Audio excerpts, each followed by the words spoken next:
Hi, my name is Ben and welcome to Field and Foley. Before we start today's show, I want to shout out our newest Patreon supporter, Horizons of Achaea. It's a new indie game in development that you can also support via Patreon right now. I'm excited to see this game come into fruition, not only because it's the spiritual successor of the GameCube and Dreamcast game Skies of Arcadia, but also because the developer is committed to building a sustainable operation where everyone gets paid fairly and can work on something they are passionate about in a healthy way. Thank you for your support. And now on to the show. My next guest is Amelia Jones, a Welsh-born vocalist renowned for her crystal clear tone and emotionally rich performances. Her voice has been featured in award-winning video games and anime productions, including Hollow Knight, Alan Wake 2, Nightingale, and a personal favorite of mine, Slay the Princess. Based in Bristol, Amelia continues to captivate audiences worldwide with her passion for contemporary music and storytelling through sound. So, Amelia, thank you for coming on the show. Hi, Ben. Thank you so much for having me. I'm really excited to be invited on your podcast. That is awesome. I always like when people are excited, and I'm excited too, because it means like it's just a perfect match. Can you maybe, as a start, can you briefly explain what a vocalist does? I mean, we had someone on the show already. We had Julie Elvin, which is like more a traditional singer, I would say. But yeah, just briefly go into that kind of specific niche. That would be cool. Of course. So I only started labeling myself as vocalist in the last couple of years, I would say. Before that, I would call myself a soprano. But the more recording I did, the more I realized that soprano can be quite misleading because I've got quite a wide range. I like to get quite experimental with what I do as well. Personally, I do quite a lot of improvisation. But then as well, on the more traditional side, I sing a lot of classical music and I sing a lot of choral music and jazz and pop. And I think for me, vocalist was kind of just an all-encompassing title that I could just use without specifying on any one particular thing. Yeah, I see. And what inspired you to pursue this career into the vocal side of things? Well, I think that it was always within me to some extent. I was quite shy as a child, but it became apparent that I could sing and it terrified me. But the older I got, the more I kind of leaned into it and realized that it was really my true calling. And it's not really an easy path to go down, and it's not a very sensible path to go down. And I was actually studying a law degree at the time when I decided this isn't right. I just need to follow what's true for me, and I need to start becoming a singer, whatever that means. And for me, that meant to audition for a classical singing course. And I was living in Australia at the time, in Western Australia. And so, yeah, I auditioned for this classical singing course, and my mum said to me, "But Amelia, you don't even like opera." And I was like, okay, she's got a point. But I still feel that there's somewhere that I can fit in with, as a career with my voice. I didn't know it at the time where I would end up, but I'm very happy to have found my little niches that I have done all these years later. That's wonderful. That's a really true follow your heart kind of story. Really heartwarming. Oh yeah, it was a proper epiphany. Honestly, I was, I just moved because as you said, I'm Welsh originally, and I was 18. I'd left my family in Wales and I'd moved to Australia, and definitely didn't want to be doing the law degree, but kind of felt, a bit of parental pressure, a bit of okay, I should probably do something to set myself up. And it was a big time because I was all by myself. I moved and didn't really like what I was doing. And that's when I started really realizing just how incredible it feels to sing. And I would just be, alone walking down the street, and I would start humming to myself or listening to my favorite song and just feeling this like rush of endorphins. And so I just thought, like, no matter what life throws at me, if I know that singing makes me really happy and I'm somewhat naturally inclined, then I should probably do something about that. So I joined a university choir, and I hadn't really had any choral experience. I'd sung in like musicals and everything growing up, and I'd sung playing, singing along with my brother, playing guitar and things like that. But I'd never sung in a proper choir. And I can tell you, like, the moment that I sat down in that room and heard everyone singing around me, they just told me to sit there and listen, because I had no chance in hell of like actually following what everyone else was doing. I couldn't read music at the time. And so I just sat there and took it in, and it just felt like this incredible sound that just pierced my soul. And it was really this moment where I was like, this is what I need to do. Oh, yeah, that sounds wonderful. I know the feeling of like being in the presence of great musicians and hearing them and feeling like the whole energy in the room. So I can really relate to that, especially if it's something that's maybe very emotional. That is something that is always, I don't know, it's like magic. Yeah, it really is. I also describe it as being like punched in the stomach and wanting to throw up, but each to their own. yeah, it's totally, it can in be a like magical that as well. way. Probably depends on the song. Yeah, that's true. Yeah, now that you're like a full-time vocalist, what is it like a typical day in your life or in your job? Do you have something where it's like where it's very recurring, or is every day like something new? I would say that pretty much every day is something new. I guess I'll preface this by saying that like I made a big move a couple of years ago from Australia to the UK, and it's really not easy to move halfway across the world as a freelancer of any description. So I still feel like I'm yet to really find my balance, but also maybe that never happens as a freelancer. Probably what not. do you think? No. Yeah, probably not. As far as I heard, probably not. You're always in that kind of state of emergency. But you learn to love it. Some of my weeks look, relatively similar. Other weeks, any sort of routine that I have completely goes out the window. So, I teach singing to children like 2-3 days a week, or at least I'm supposed to, but I have been abandoning them quite a bit lately to do other things. I mean, I have a very exciting mix of recording at home, recording elsewhere, performing, and doing all sorts of things really. So I'm very, very lucky. Oh, that's wonderful. I think it's really good if you have something that's very varied in your day to day, because that keeps things fresh.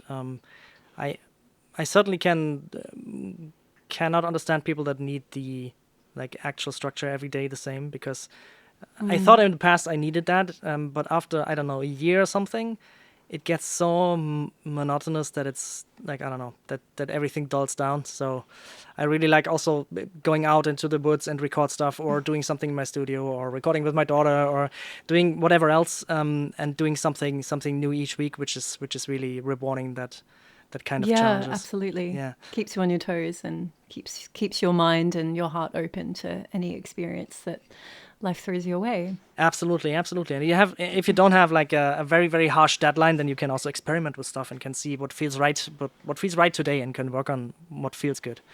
Speaking on work, like the first time I heard your voice was in Slay the Princess, and I want to briefly preface this question because I don't know how many people played the game. I hope a lot did. It has quite some success, but for me it was a very interesting experience, because it's like on the outside it looks like, okay, anime style storytelling game, which is normally not my kind of thing. I can appreciate like good written material, but it's like, I don't know, normally I don't go for those. But people kept recommending it for some reason. So I played it, I started to play it, and instantly the first thing I noticed was the voice actors were amazing. And I was like, okay, that's pretty cool. They were pretty varied, and the story was captivating.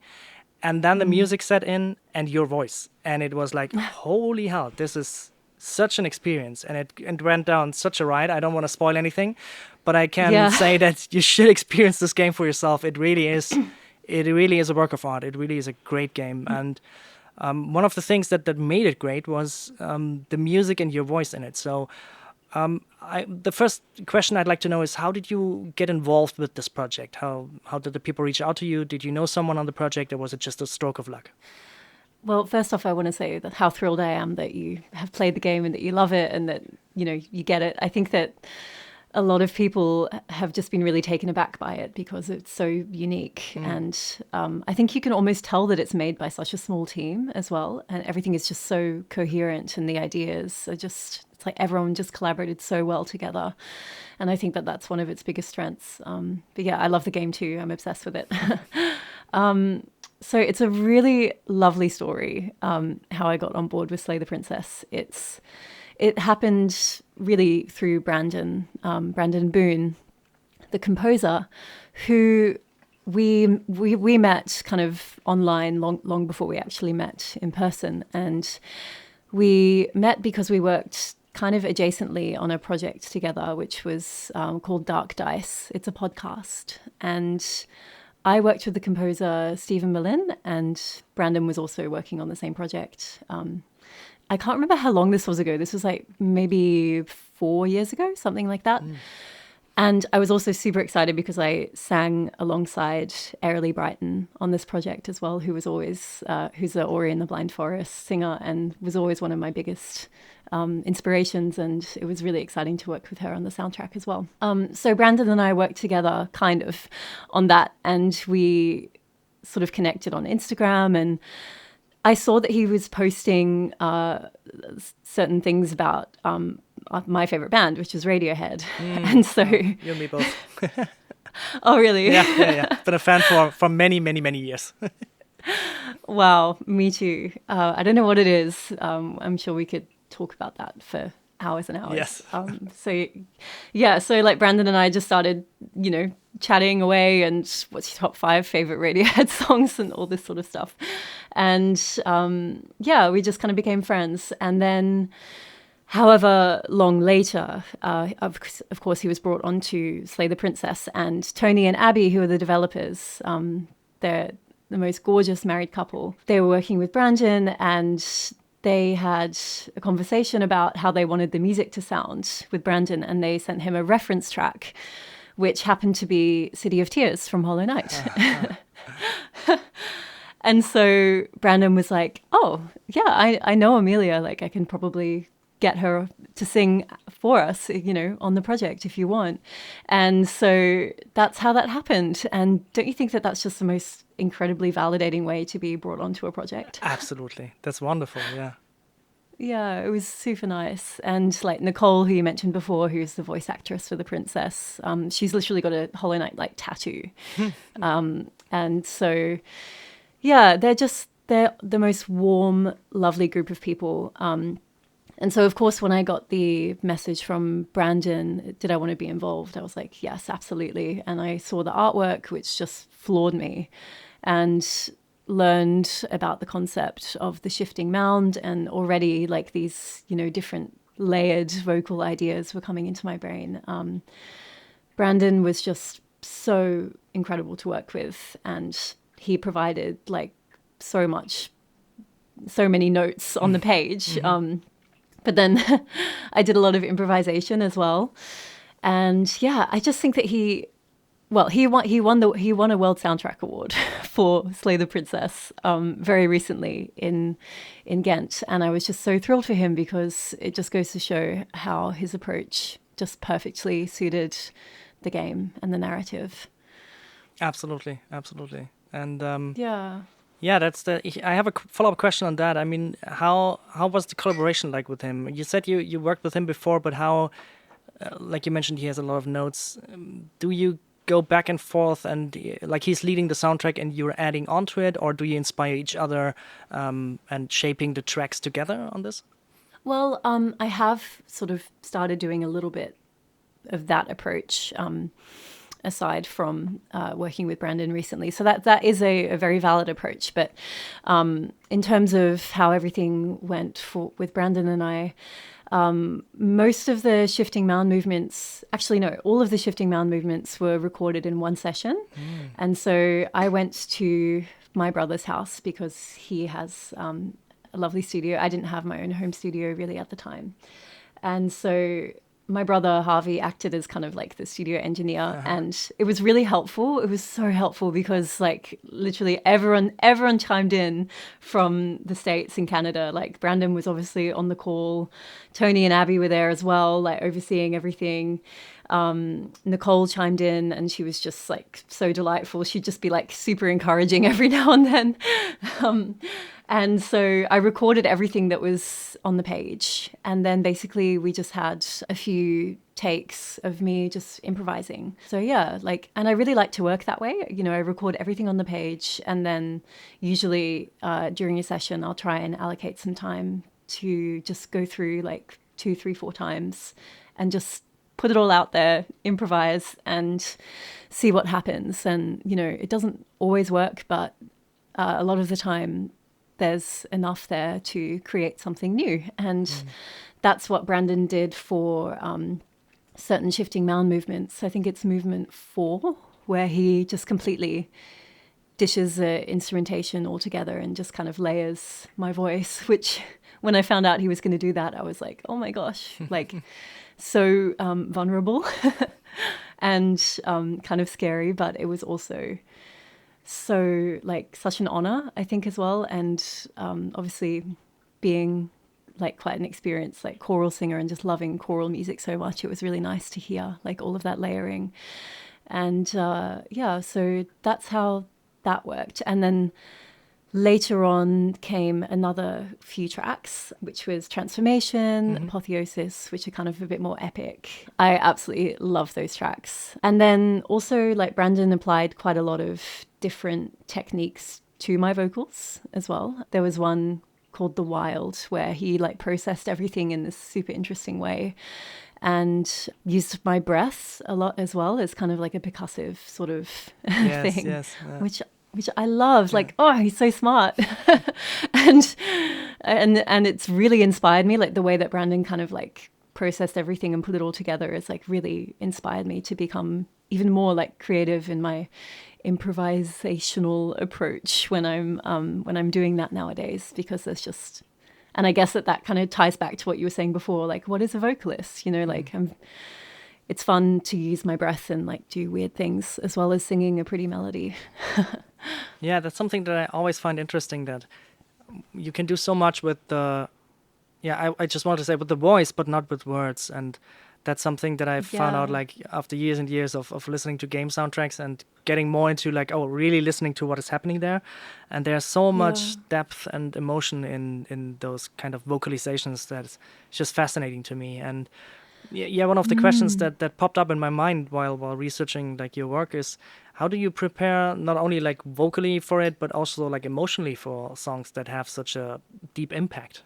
Well, definitely by having those conversations with the people involved about how they want, like what it means truly, you know, and also just allowing myself to really feel it. And you're so right that like you can do so much with just a vowel. Like there's an infinite amount of ways as a singer that you can approach a vowel and make it mean something, you know. And I suppose one of my first like experiences recording on the soundtrack was just that. Like City of Tears is an ooh the whole time. And I remember recording that and just really, I don't know, just feeling the music and letting it just happen. Obviously there's artwork and everything that you can take into consideration, but for me, I think that like just the sonoric feeling really influences the way that I sing. And of course I'll have like a few goes at it and I'll go through it, and sometimes you really know when you've hit that sweet spot, and then I'll keep going because it's like there's so much to be explored always. Yeah, that's always good if you have the time to then, if you're in the zone, then just get a few takes more out. Yeah, and speaking about like these specifics, do you have any particular tracks or like moments in your career that were especially challenging to do, where it like took many tries or where you couldn't like quite nail it down? I think that, yeah, that's happened every now and then. And, you know, fortunately, the end product has always been fantastic because of what happens on the other end of, you know, me and the microphone. And every so often there can be a little bit of troubleshooting, I guess, throughout the process. Maybe, you know, writing for voice is quite difficult. Not just because it's like, well, it's an instrument, but it's not a tangible instrument. Like, you know, when you go to study composition, you find out what the limitations are for, you know, a flute or a cello or an oboe or whatever it may be. But for voice, everyone's voice is so different. So yeah, writing for voice is hard. And sometimes what I receive isn't quite workable, in which case things become a bit more collaborative and there's a bit of a back and forth and I throw some ideas out, or maybe I just record something that works really well in my voice and that has a similar kind of feel to it. And then often we'll go with that, you know?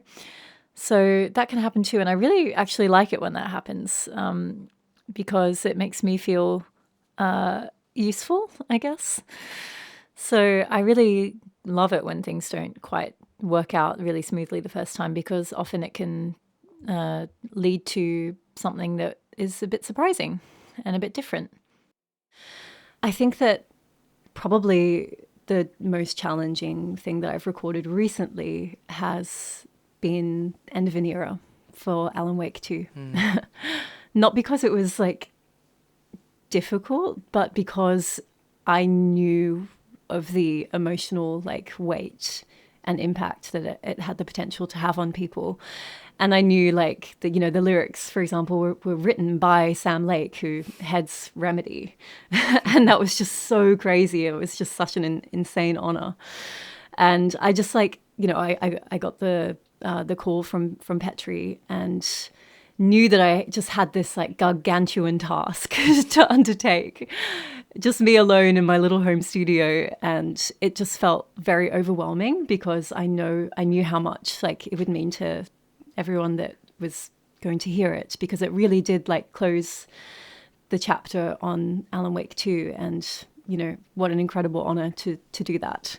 So I kind of got a little bit in my own head about that one, because it was, yeah, it just felt like such a huge task. But I just kind of tackled it bit by bit, and I got so into it, like nothing else mattered for days.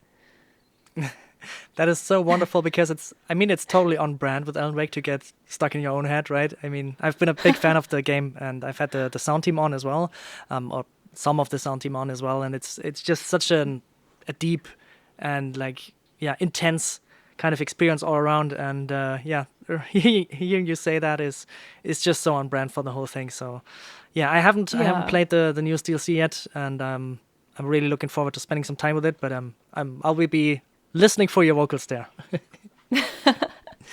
Thank you.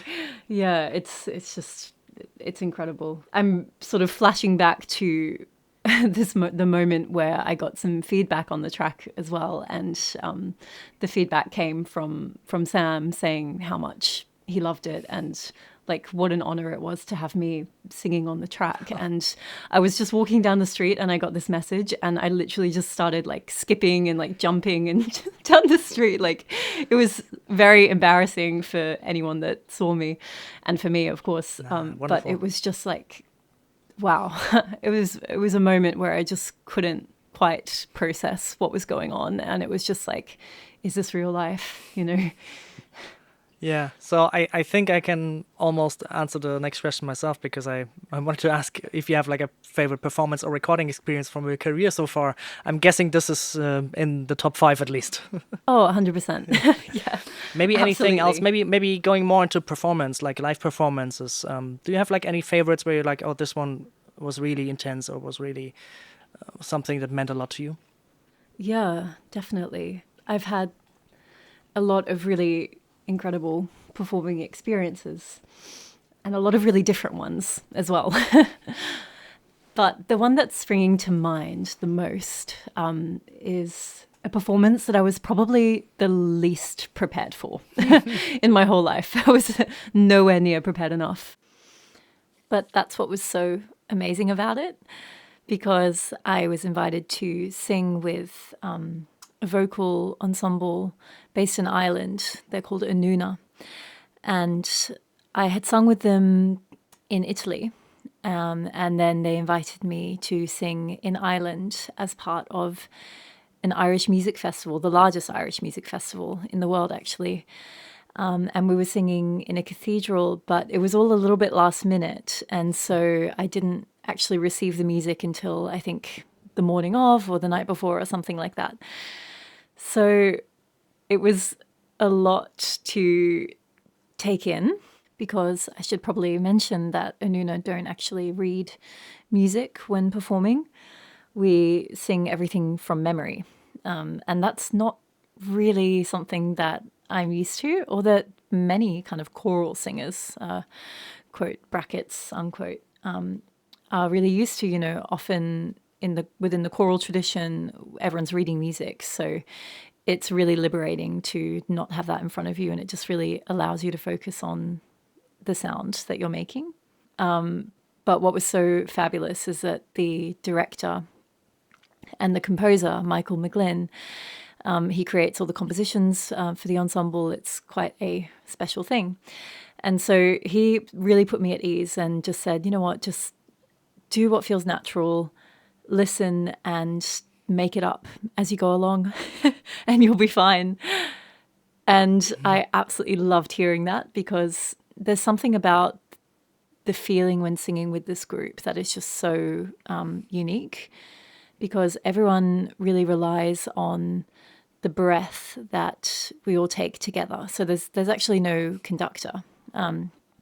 We all just breathe together, and then we can kind of, that really indicates lots of things, the tempo, yes, but also the feeling, the emotion, the dynamic. Like there's so much that can just be that can be communicated with a breath. And so I was on like the most high alert I think I've really ever been in a performance situation, because the other thing about Anuna is that it's not really just people standing there and singing. It's a very special sort of atmosphere with beautiful lighting, and everyone is so serene. And the women in the group hold candles, and so I'm there just kind of holding a candle, not really having any idea what I'm doing, but just absolutely loving it and trusting the music, trusting the process, trusting my ear, and trying to figure out what was happening next within the chord structure and the harmonic structure.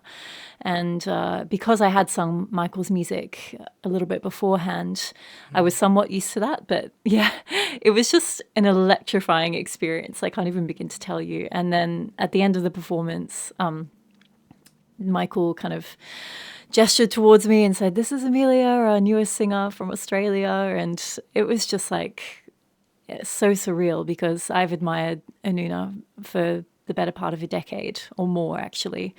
And so to be standing there in that moment and being there with everyone and singing with everyone was just incredibly special. That sounds like an amazing experience for sure. Yeah. Thanks. Man, I gotta look that up after our interview.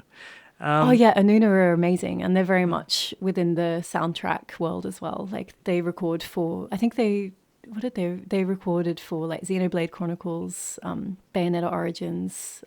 There's all sorts of things that they've recorded for. So yeah, I'm very honored to be a part of that group. Nice.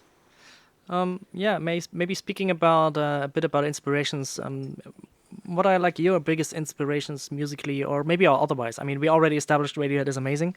Yeah, Radiohead for sure. Yeah. I mean, wow, like Tom York's voice is, his voice even is something that really inspires me. Like the way that he approaches his phrasing and, those like long haunting high notes that he sings. Oh yeah, it's like it's Shan Silver's down my spines. I remember when he came out with the Eraser, it was just like, oh my god, it's just him alone is good enough. It's Yeah. I know. Yeah. And also, like, when you listen to their tracks, there's something new that jumps out at me every time that I listen. Yeah. Like, within the mix, there's just so much happening, and it's incredibly fascinating to listen to. So yeah, Tom York, 100%. Also, another one has to be Bjork. Yeah. You just made this like full on hand gesture Yeah. for everyone that's listening. You like No, just it's like flung your that's my arms. top two as well, because like Bjork Are and you Tom York. serious? Yeah, absolutely, absolutely. I just saw her live show last year, and it was one of the most amazing things ever. I had the honor of speaking a little bit with the audio engineer that set up the whole mix and everything. And just like you mentioned right now, like this intricate design of making music that even after 20 years of listening, you listen to it and something new jumps out where it's like, oh, there's this little sound. Where does it come from? Because there's so much in there and so much variety. It's just, yeah. Sorry for cutting you off 100%. there. Oh, no, you didn't. Yeah, and Bjork is just... Actually, when Brandon and I had like an early draft of one of the tracks, I think it was The Wild, he sent the track to me and literally just labeled it "Amelia is Bjork." And I was like, I died. I was like, that is the highest honor anyone could bestow upon me. Like, yeah. And she also has an album which is basically just all a cappella. I think it's her, and she has other singers involved as well. I think it's called Medulla. Do you know that album? Yeah. Yeah, that was a big inspiration for me, that album. Yeah, I should probably keep listening to that. Who else? I mean, I love Jeff Buckley as well. I think that he was a real master of like being so true to himself when he was singing. Like, you can just hear the incredible array of emotion in his voice. And I remember hearing him do a cover of an operatic song, well, a Baroque piece called Dido's Lament by the composer Purcell, and it's so beautiful. And I remember I'd listened to like a classical female singer singing it, and then I remember him singing it, and it was this really powerful moment for me where I was like, wow, there's just so much that you can do with interpretation. You know, I sing a lot of other people's music, of course, and I'm experimenting a little bit with writing my own music, finally. But it just made me realize that it's completely okay to take something that already exists and just interpret it in your own way. And it was just really beautiful to hear that piece. I don't think it exists anywhere officially. I just found it on YouTube or something. But yeah, wow, Jeff Buckley's amazing. And then there's all of these, like, you know, classical singers that I absolutely love listening to. It really kind of depends on the genre. And jazz singers that I love listening to. Yeah, it depends. But I would say that, yeah, Tom York and Bjork are well up there. Absolutely. We're on the absolute same page there. It's just masterclass.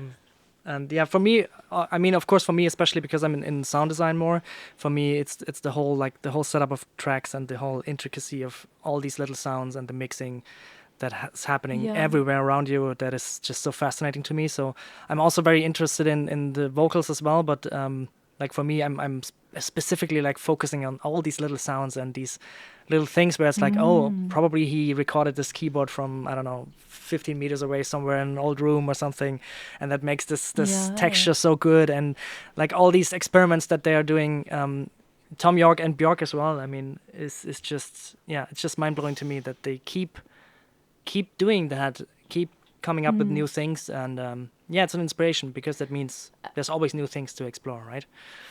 I wish I could hear it through your ears now, almost. You know, like, obviously I must kind of subconsciously pick up on these things that you're referring to, but I just don't have the knowledge to really analyze it, I suppose. But I don't, to be honest, really. I just really get lost in really good music. I don't think it's something scientific. It's just pure nerdiness. So I'm pretty sure we hear the same thing. Maybe I'm just obsessing over it too much. But yeah, I get that. Yeah, speaking about like different genres, because you said it depends on the genres. You're also singing in different genres. Do you have like, do you have specific challenges for different genres? Do you prepare for different genres in a different way to just like immerse yourself in the kind of music you have to sing there? Or is it something where it's like, it doesn't matter, it's the whole, like the work is always the same? It can be quite different, actually. Like, I've noticed recently that there's quite a distinction between how I might perform in like a classical way and then how I actually record myself at home. Like, when I'm recording at home, the mic is usually quite close and I can get really stuck into all of the nuance of things. And then, of course, when you're singing in a natural acoustic and you don't have amplification, I kind of default into my classical singing mode, which I love as well. And, you know, don't get me wrong, I try and get as much expression across as possible. Yeah, one of my favorite things to sing is I love singing in German, actually. I love singing Bach and, you know, oratorio, Baroque music. I'm obsessed with like early music, medieval chant, all of that kind of thing. It just really pushes my buttons. And interestingly, the first game that I ever recorded on as well was actually me singing in German. Wow. Yeah, I thought you might be interested to know that. Yeah. It was a lullaby called, I think it's Die Gedanken sind frei. Yeah, I know that one. Yeah, so that was my first, like, who would have thought that I would sing that on a video game? Yeah, Like, that's weird. Yeah. In a good way. yeah, because, you know, at the same time I was like studying at my conservatorium and I was singing Mahler and Schubert and, you know, all of these very classic composers. Yeah, I mean, I sing in a lot of different languages. Like just the other day I was recording in Japanese, which is very cool. I sing in French, Latin, German, Italian, all sorts. So there's certain challenges in that way. Say if I have a program that's in lots of different languages, that can sometimes, you kind of have to just like reset. I did a bit of a concert tour quite recently, which was so much fun. That was definitely another performance highlight for me, which was a tour with an orchestra called the Full Tone Orchestra, based here. Where I live in Bristol and they're based elsewhere in England. And we had a female choir as well. And we sang an entire album by Enya called Watermark. And I think you would actually really like that album, Ben, as well. You should have a listen to it. Yeah, I'm definitely going to check it out. You mentioned that you were on this tour and I was interested. So yeah, like after the interview, send me some links over. I will. I mean, it really struck me what an incredible like composer she is, as well as a singer. And for me, that's a big inspiration. But on that tour, it was a really amazing opportunity for me to kind of combine this style where, you know, the live singing kind of approach combined with the recording approach, because we had an incredible sound team and the microphone was just like, mwah, like it was gorgeous. And so I was able to be heard over an entire orchestra whilst being like incredibly nuanced and breathy and that's wonderful, emotive. And it was just so freeing because I didn't have to sort of just add all of this projection and vibrato in order to be heard over an orchestra. I could just be very vulnerable and just really sink into the music and to the lyrics. And that was a really lovely experience. I was like, oh, this is nice. I want to do more of this. That is wonderful. Yeah, that is something that always interested me, like these kind of masters in mixing, especially for live events. That must be like, yeah, if it's really set up really good, then it's just such a great experience. And I mentioned like the Björk concert earlier, and it was something that was also interesting because they had so many different artists on there. They had like a group of flute players and they had like underwater drums and so many different things. And I think, I don't know. Sorry, did you just say underwater drums? Yeah, it's like there were drums like in a big basin of water, and they had underwater microphones picking up the drums from like underwater. It was wow. crazy. It was just, yeah, I was nerding out with like the sound engineer for, I don't know, like half an hour or something before the show and a bit after the show, and it was just so cool. I think it was like 40 or 50 microphones on stage, and mixing that all and getting that into a kind of, and gel together, and just like you said, like have the voice, even if it's very fragile, come through at the right moments is something that is an art form that I really love, because it makes everything just so live. Yeah. Definitely. And Do you like Massive Attack as well? oh yeah, Sorry. I like them. Yeah, of course. I haven't seen them I saw live them yet, live. unfortunately, but Oh, I saw them just a few months ago. It was absolutely incredible. And yeah, the sound was just insane. It was an outdoor concert and it was pouring down with rain, like torrential rain. But it just made it all the more atmospheric. And they had all the original singers there, like Horace Andy was there and Elizabeth Fraser, who sings Teardrop amongst other things. And it was a really, really special night. oh, I can imagine. Yeah, that sounds wonderful. I have them on my list still, but like I have so many people on my list still.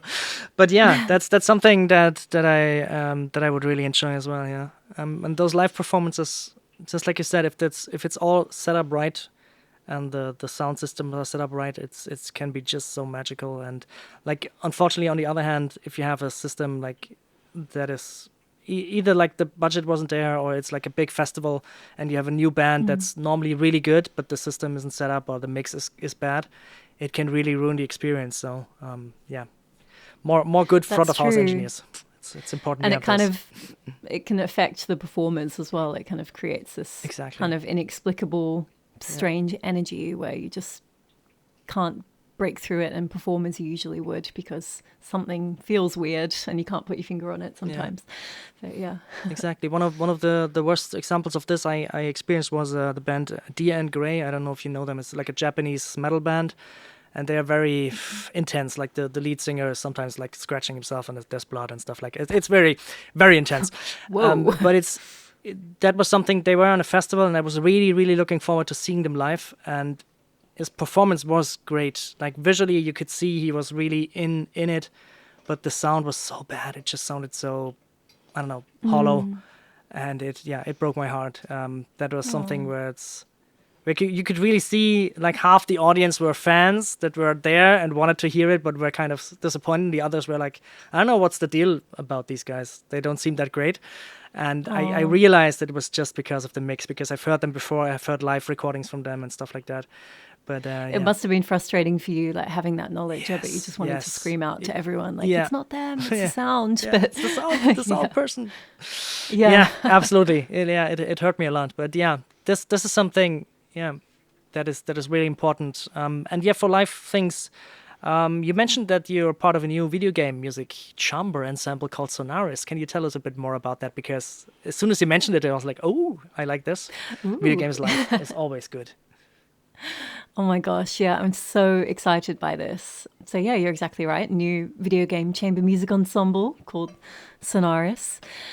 And we recently had our first recording session in London. We went to the Guildhall School of Music. Where do I even begin with this? Because it's hard to know where to start, but it's just so amazing. This is kind of really, really making my worlds collide between the live performance aspect of chamber music that I have loved doing, for the past decade. I love any kind of chamber music, and to be interpreting video game music with this incredibly skilled group of musicians and very, very kind people who I'm very pleased to call my friends. And we're all kind of, have the pleasure of coming together and playing this music. It's very exciting. And like I said, we've just started, but I'm hoping that next year in 2025, oh my God, is it 2025 next year? Almost, yeah. Yeah, we are, we're hoping to release the things that we've recently recorded and get hopefully quite busy touring. But yeah, so there's myself, there's Mark, who is playing piano, and Mark Choi also did the official piano arrangements for the Baldur's Gate 3 soundtrack. Yeah.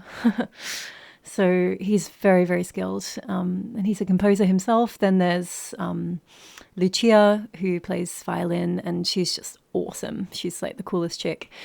Loves video game music. And then there's Nat, who plays viola, who's also a complete bombshell, like super skilled.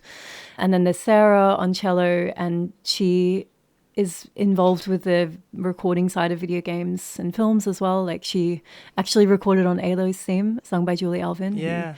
You mentioned earlier. Yeah, who Julie is amazing. And yeah, Sarah does these like big Hollywood films and stuff. Like, she's a boss. And so we all decided to come together and had a session at Guildhall. And the lovely thing about our session as well is that we all came together and chose pieces that we really wanted to perform. And we kind of put them forward to the students at Guildhall and said, feel free to make an arrangement of this for our ensemble. And they had a competition within like the composition course at Guildhall. And just the arrangements that they put forward was so wonderful. And then we had to go through the very tricky process of choosing the winners and all of that. So yeah, the recording session was just last week, and we recorded 10 tracks in one day.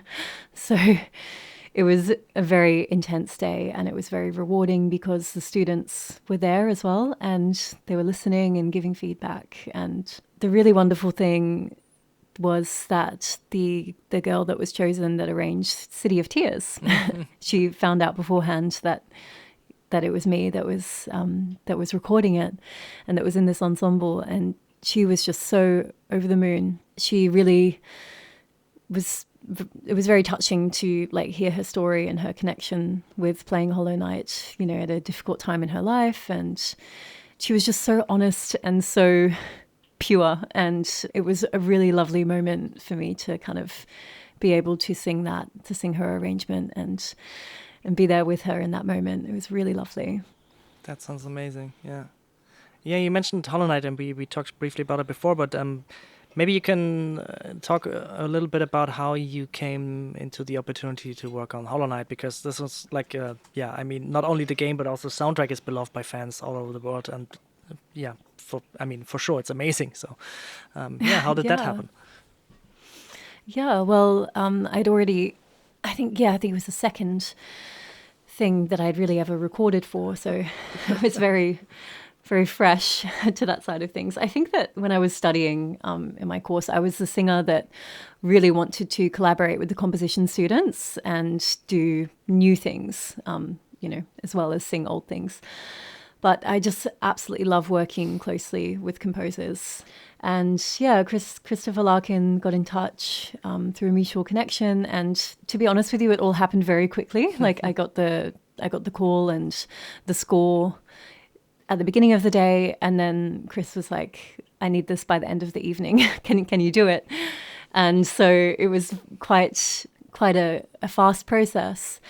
And yeah, like I remember being in that little recording booth and singing it and just thinking, this is so beautiful. But it wasn't until like several years later that I started really realizing the impact that Hollow Knight was having. Like, Team Cherry were a complete indie team. They hadn't released anything before this, and none of us really had any idea how big it would get. And so Hollow Knight has been really special and really incredible. And I think the most special thing about it for me is knowing that I've reached that many people. Like, it blows my mind.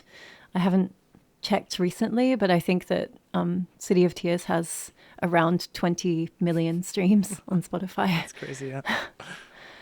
It's a lot. Yeah, that's a lot. It's a high bar for like the second recording. I mean, yeah, it was, obviously just a complete stroke of luck.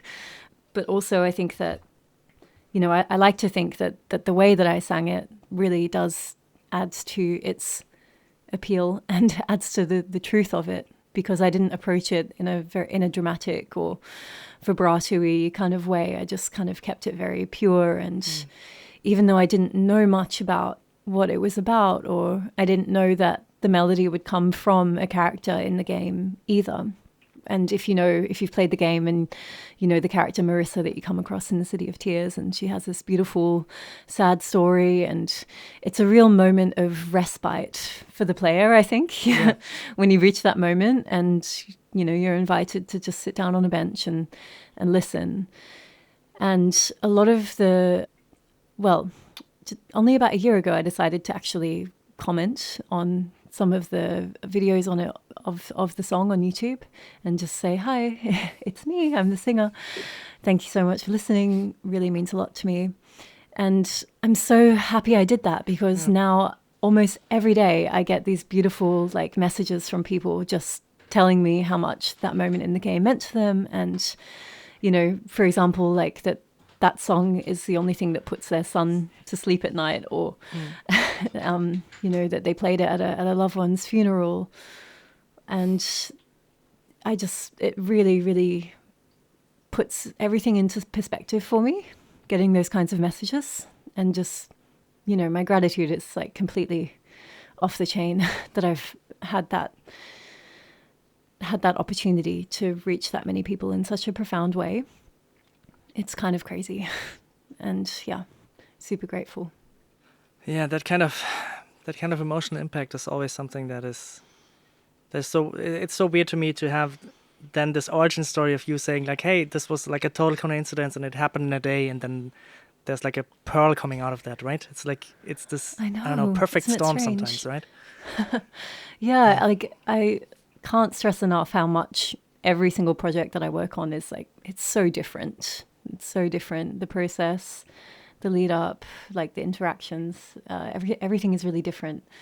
But yeah, like with Hollow Knight, I think it was very much like down to business straight away. And I'm really fortunate that since then I've had the kinds of experiences like I had with the Slay the Princess team and like I had with Remedy, where it just felt so collaborative, and I had so much context, and it was just such a joyful experience as well. That's wonderful. And do you have maybe any advice for aspiring vocalists that want to go into this direction? I mean, myself, like if I listen to your story, the advice would be, hey, listen to your heart, because it seemed to work for you amazingly well. So yeah, maybe something else. Damn, you stole my advice. Listen to your heart. No, I think that there's so much advice. I mean, my story is just as unique as anyone else's that has found their way here, or, you know, in any other sort of creative profession. But I think what I did was, yeah, I'm so sorry, but I listen to your heart. Stay true to what you believe in. Like, don't compromise. Just do it. You know. Yeah, and also, so I had very sort of crippling imposter syndrome, and I didn't really actually start immersing myself within the video game industry and community, and like until like maybe a couple of years ago, because I just didn't feel like I was a big enough piece of the puzzle. I didn't feel like I really belonged. You know, I was just a singer, for example.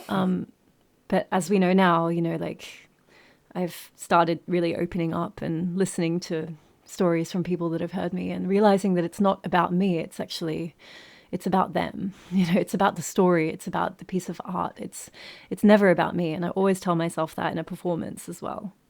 But you just have to, I think, make it not about you and make it more about what you want to give to the world, and help other people as well. Like, yes, help yourself and do as much as you can to put yourself out there, because no one is ever going to really come to you and say like, oh, you know, I want you to do this. Like, yes, that did happen to me on occasion, and with very amazing results, yes.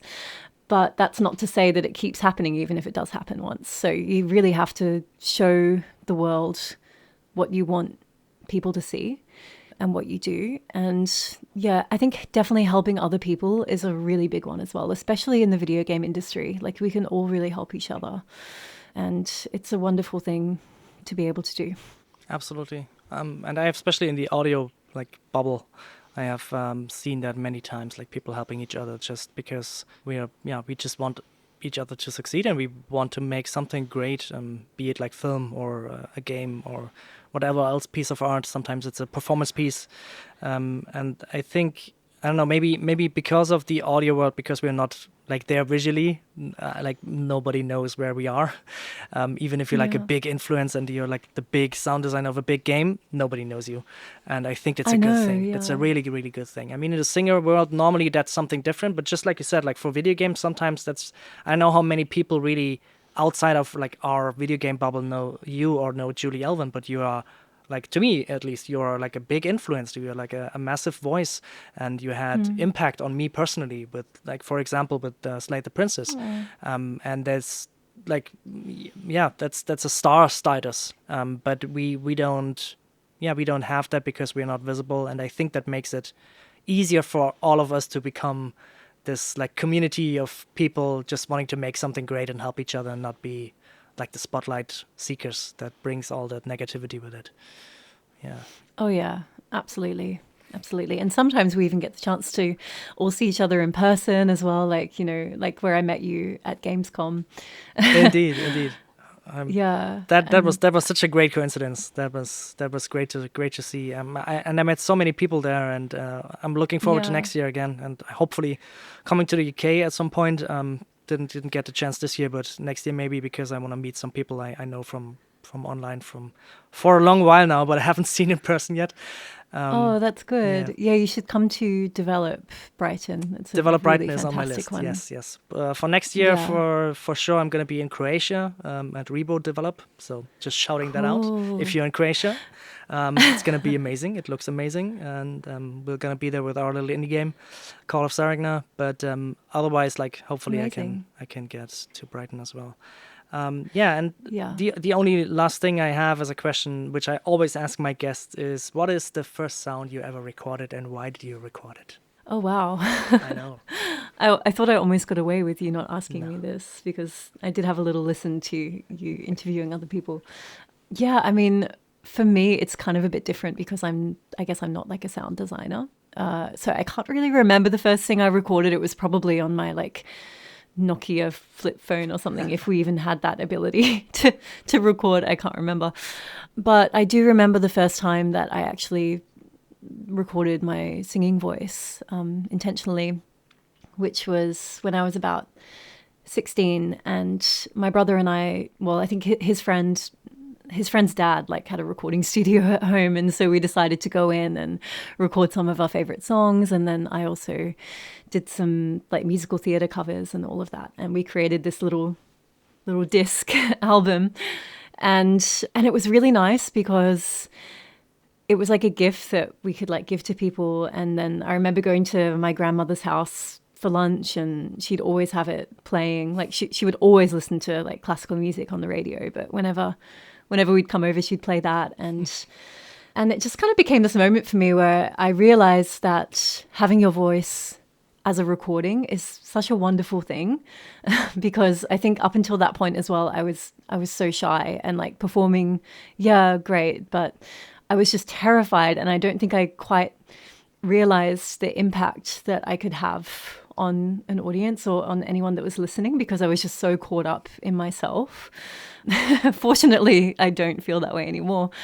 Like I said, it's not about me. But yeah, I think that like having my voice and my brother like playing guitar and everything like on a CD, and just being able to give that to people and being sort of distanced from it in some way, but for it to have like a legacy almost, was something that really like resonated with me. And so now I'm really fortunate to be able to record and keep that feeling going, where okay, you do something and then it lives on. You know, it's not just a one-time thing. So does that answer your question? Absolutely. I mean, the flip phone one is probably the first one, and I can for sure say that I probably recorded something on a Nokia phone. Yeah. Probably. I think my answer was like something on a cassette tape. It was probably also me singing or making something funny, but that's probably true for most of us. But like the reason I ask this question is always to just provoke a feeling, because sometimes people just, something comes out of memory, something distant that I haven't talked about it in a while, and it's always something interesting. Just like your little thing right now. It's like a little, I don't know, a little present from the past. It's wonderful. Yeah. Okay, so anything else you want to talk about? Anything upcoming that you want to promote? As I said, it is now January, so feel like you're in January if you have anything to promote. Well, I mean, there's a few things on the horizon that I can't fully talk about yet. I'm working on several indie games in varying stages of production. So I really wish that I could tell you more about those and really like hype up the people that are dedicated to making them, but I'm not really sure what I'm allowed to say. I guess the number one thing for me would be keep an eye out and an ear out for Sonaris Ensemble. Hopefully by now we might have some songs released from games such as Final Fantasy, Persona 5, Death Stranding, all sorts. Hades, like we've really recorded like the most incredible songs. And so yeah, keep an ear out for that because that's very exciting.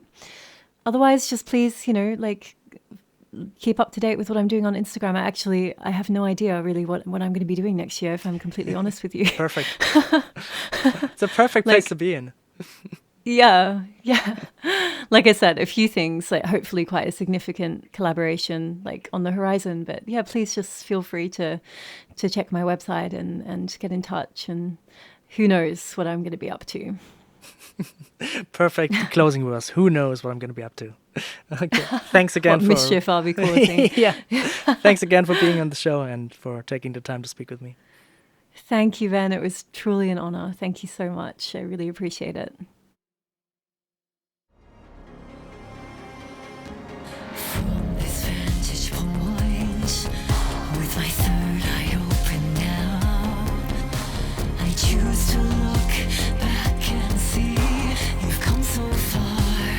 Yes, we had it all, and if nothing comes after, if the signal's lost along the way, we had a good run, gave birth to this universe.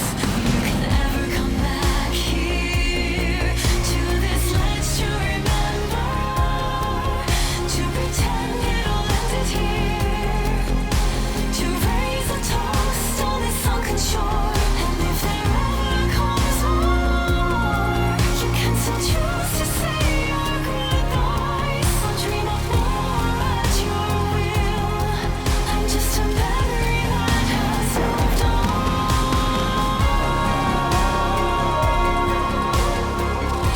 and no one can take that away from us.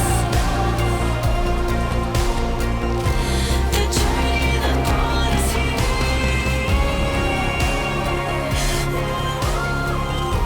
the journey that made us who we are, the journey that brought us here, the journey that brought us here. Looking for more audio-related podcasts to listen to? We're part of the Audio Podcast Alliance, featuring a hand-picked selection of the very best podcasts about sound. Be sure to hear the latest episodes from our friends in the community at audiopodcast.org.